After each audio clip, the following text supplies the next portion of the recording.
Tanggapan saya sebenarnya saya malas nanggapin ya, karena itu adalah sebenarnya ini adalah luka lama yang saya ibaratnya hari ini saya lagi happy, lagi seneng-seneng, lagi stabil dengan kehidupan saya, nggak ada masalah, tenang banget, tiba-tiba ada yang mencolek lagi nih gitu kan ya, meminta maaf. Fine, nggak masalah meminta maaf gitu kan, karena saya orangnya sangat pemaaf. Saya siapapun di Instagram saya, di Twitter, kalau ada yang menghina, memuji, saya pasti jawab dengan kata-kata yang manis bahwa Allah, semoga Allah merahmati kamu. Kepada siapapun saya tuh orangnya nggak emosian lah gitu. Saya kejadian sekarang nih, sebelum hari dia keluar dari YouTube, saya sudah memaafkan, sangat sudah memaafkan. Contoh, kenapa saya memaafkan? Saya tidak mengusik kebahagiaan mereka berdua dan anak-anaknya ya. Saya tidak pernah nabrakin rumahnya dengan mobil saya tidak pernah nyiram septic tank rumahnya ya kan. Kalau saya marah, kalau saya dendam, saya udah aneh-aneh nih kehidupan saya dengan saya nabrakin dia, atau mungkin saya bikin yang aneh-aneh deh. Dengan saya tidak mengusik kebahagiaan mereka, itu buat saya itu bentuk dari pemaafan saya gitu ya. Dari kemarin sebelum menjaga di YouTube, saya begitu, saya memaafkan dan saya membiarkan mereka bahagia karena saya percaya bahwa semua sudah diatur Allah. Tapi kemudian saya dilaporin ada yang meminta maaf, kemudian dia menjual iba dengan menyudutkan saya, itu artinya kan saya sudah tenang-tenang happy, dicolek lagi, cekrek. Loh, ini orang kok maksudnya minta maaf tapi kok menyudutkan saya bahwa saya bukan pemaaf gitu loh. Emang selama ini saya nggak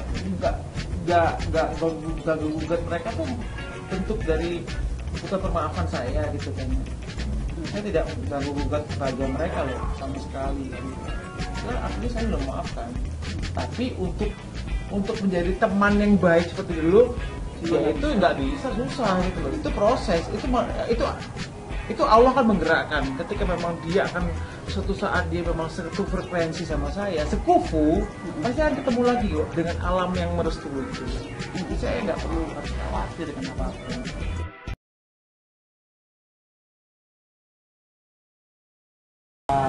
Tanggapan saya sebenarnya saya malas nanggapin ya, karena itu adalah sebenarnya ini adalah luka lama yang saya ibaratnya hari ini saya lagi happy, lagi seneng-seneng, lagi stabil dengan kehidupan saya, nggak ada masalah, tenang banget, tiba-tiba ada yang mencolek lagi nih gitu kan ya, meminta maaf.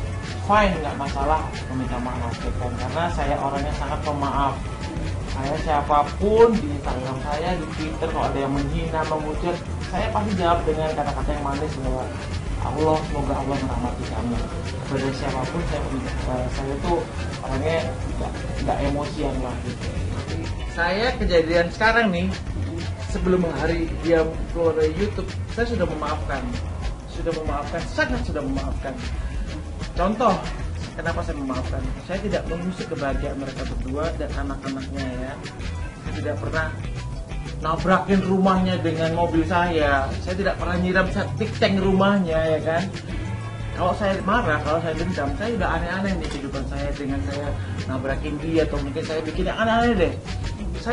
Dengan saya tidak mengusik kebahagiaan mereka, itu buat saya itu bentuk dari pemaafan saya gitu ya. Dari kemarin sebelum menjaga di YouTube, saya begitu, saya memaafkan dan saya membiarkan mereka bahagia karena saya percaya bahwa semua sudah diatur Allah. Tapi kemudian saya dilaporin ada yang meminta maaf, kemudian dia menjual iba dengan menyudutkan saya, itu artinya kan saya sudah tenang-tenang happy, dicolek lagi, cekrek. Loh, ini orang kok maksudnya minta maaf tapi kok menyudutkan saya bahwa saya bukan pemaaf gitu loh. Emang selama ini saya nggak gugat mereka tuh bentuk dari bukan pemaafan saya gitu kan. Saya tidak gugat kebahagiaan mereka loh sama sekali kan. Nah, artinya saya udah memaafkan. Tapi untuk menjadi teman yang baik seperti dulu, ya itu nggak bisa, susah gitu loh. Itu proses, itu Allah kan menggerakkan. Ketika memang dia akan suatu saat dia memang satu frekuensi sama saya, sekufu, pasti akan ketemu lagi kok dengan alam yang merestui itu. Jadi saya nggak perlu harus khawatir dengan apapun.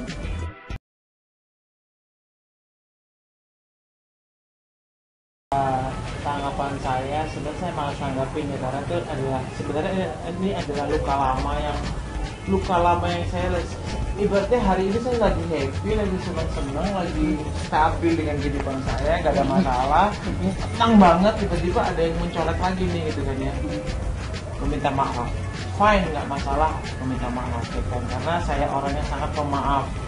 Saya siapapun di Instagram saya, di Twitter, kalau ada yang menghina, memuji, saya pasti jawab dengan kata-kata yang manis bahwa Allah, semoga Allah merahmati kamu. Kepada siapapun saya tuh orangnya nggak emosian lah gitu. Saya kejadian sekarang nih, sebelum hari dia keluar dari YouTube, saya sudah memaafkan, sangat sudah memaafkan. Contoh, kenapa saya memaafkan? Saya tidak mengusik kebahagiaan mereka berdua dan anak-anaknya ya. Saya tidak pernah nabrakin rumahnya dengan mobil saya tidak pernah nyiram septic tank rumahnya ya kan. Kalau saya marah, kalau saya dendam, saya udah aneh-aneh nih kehidupan saya dengan saya nabrakin dia, atau mungkin saya bikin yang aneh-aneh deh. Saya tidak mengusik kebahagiaan mereka, itu buat saya itu bentuk dari pemaafan saya gitu ya. Dari kemarin sebelum menjadi YouTube, saya begitu, saya memaafkan dan saya membiarkan mereka bahagia karena saya percaya bahwa semua sudah diatur Allah. Tapi kemudian saya dilaporin ada yang meminta maaf, kemudian dia menjual ibadah dengan menyudutkan saya, itu artinya kan saya sudah tenang-tenang happy, dicolek lagi, cekrek. Loh, ini orang kok maksudnya minta maaf tapi kok menyudutkan saya bahwa saya bukan pemaaf gitu loh. Emang selama ini saya nggak gugat mereka tuh bentuk dari bukan permaafan saya gitu kan. Saya tidak gugat kebahagiaan mereka loh sama sekali. Gitu. Artinya saya udah memaafkan. Tapi untuk menjadi teman yang baik seperti dulu, ya itu nggak bisa, susah gitu loh. Itu proses, itu Allah kan menggerakkan ketika memang dia akan suatu saat dia memang satu frekuensi sama saya, sekufu, pasti akan ketemu lagi kok dengan alam yang merestui itu. Jadi saya nggak perlu harus khawatir dengan apapun.